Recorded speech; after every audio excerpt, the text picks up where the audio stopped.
우리 회사 의사결정 병목이 터지는 순간. 리사 별이온. 안녕하세요. 리사 별이온입니다. 오늘은 흥미로운 스포츠 뉴스를 통해서 우리 기업의 깊은 구조적인 문제를 함께 들여다보겠습니다. 최근 이런 뉴스가 나왔죠. 2026 북중미 월드컵 조별 3위팀 순위에 대한 이야기입니다. 맞습니다. 겉보기에는 단순한 스포츠 결과 같지만 그 속에는 복잡한 의사결정의 순간들이 숨어 있습니다. ISO 심사원 관점에서 보면 이 뉴스는 명백히 우리 기업의 복합 리스크와 의사결정 병목 문제를 보여주는 사례라고 할 수 있습니다. 월드컵 조별 3위팀 순위 결정 방식이 생각보다 복잡합니다. 단순한 승패를 넘어 득실차, 다득점, 페어플레이 점수 등 여러 요소가 얽혀 있어요. 마지막 경기까지 경우의 수를 따져야 하니 팀 입장에서는 엄청난 고민일 겁니다. 네, 팀 전략을 어떻게 가져갈지, 몇 골을 넣어야 유리하고 또 다른 경기 결과에 따라 실시간으로 전략을 수정해야 하니 단순한 운동 경기가 아니죠. 고도의 전략과 빠른 판단이 필요한 순간들입니다. 바로 이 지점입니다.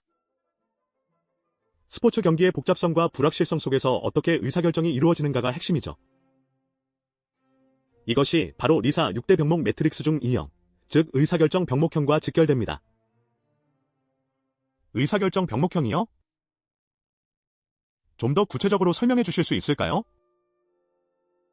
네, 이형 병목은 결정이 한 사람에게 묶여 있거나 승인이 여러 단계에 걸쳐 복잡하게 얽혀 있을 때 발생합니다.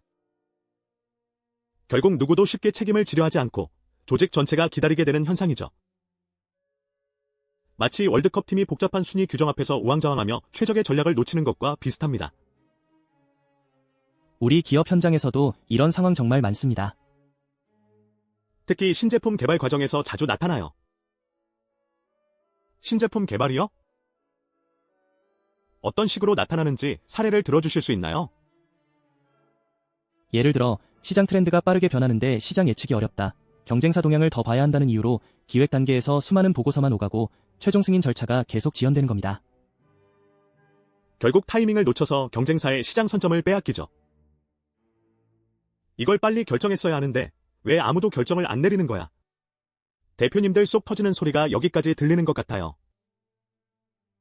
중요한 점은 이 모든 것이 개인의 역량 부족 때문이 아니라는 겁니다. 결정 권한과 책임이 명확하지 않고 정보가 제대로 흐르지 않는 구조에서 발생하는 문제죠. 리사는 바로 이런 결정이 만들어지는 구조를 중요하게 봅니다. 명확한 구조가 없으면 모두가 소극적으로 변할 수밖에 없겠네요. 또 다른 현장 사례는 없을까요? 생산 라인에서 갑작스러운 불량이 터졌을 때도 마찬가지입니다. 원인 분석도 중요하지만 당장 라인을 멈춰야 할지 아니면 일단 생산을 계속하면서 추후 조치할지 빠른 판단이 필요하죠.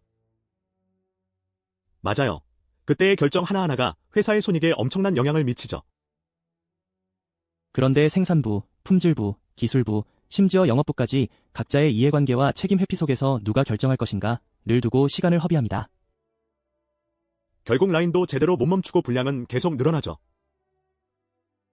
아니, 규격서에 문제가 발생하면 바로 멈추라고 되어 있는데 왜 그걸 아무도 안 지키냐고.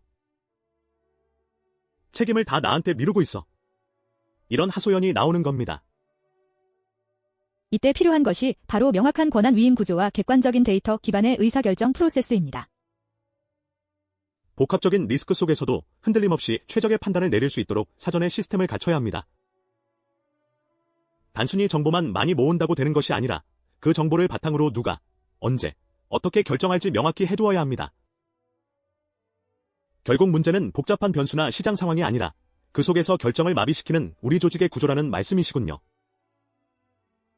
리사의 시그니처 명언처럼 정확한 정보는 용기를 주지만 명확한 구조는 결단을 만든다는 말이 정말 와닿습니다. 혹시 우리 회사도 중요한 결정 앞에서 팀원들이 서로 눈치만 보고 결정을 미루는 경우가 잦지는 않나요? 아니면 보고서만 쌓여가고 실제 행동으로 이어지지 않는다면 바로 이 이형 병목을 의심해봐야 합니다. 이러한 의사결정 병목을 해결하기 위해서는 먼저 결정권과 책임을 명확히 정의해야 합니다. 어떤 상황에서 누가 어떤 범위까지 결정할 수 있는지, 그리고 그 결정에 대한 책임은 어떻게 공유되는지를 구조화하는 것이죠. 단순한 결제 라인 단축이 아니라 정보 흐름과 권한 위임이 본질적인 구조를 재설계해야 합니다. 맞습니다. 규격이 아니라 구조를 봅니다. 그리고 구조가 반복 가능한 성공을 만듭니다. 오늘 이야기가 우리 기업의 의사결정 구조를 점검하는 계기가 되기를 바랍니다. 더 궁금한 점이나 리사 진단이 필요하시면 언제든 저희 리사 홈페이지를 방문해주세요. 우리는 언제나 현장의 진짜 문제를 찾아낼 준비가 되어 있습니다. 다음 시간에도 더 날카로운 통찰로 찾아뵙겠습니다. 감사합니다.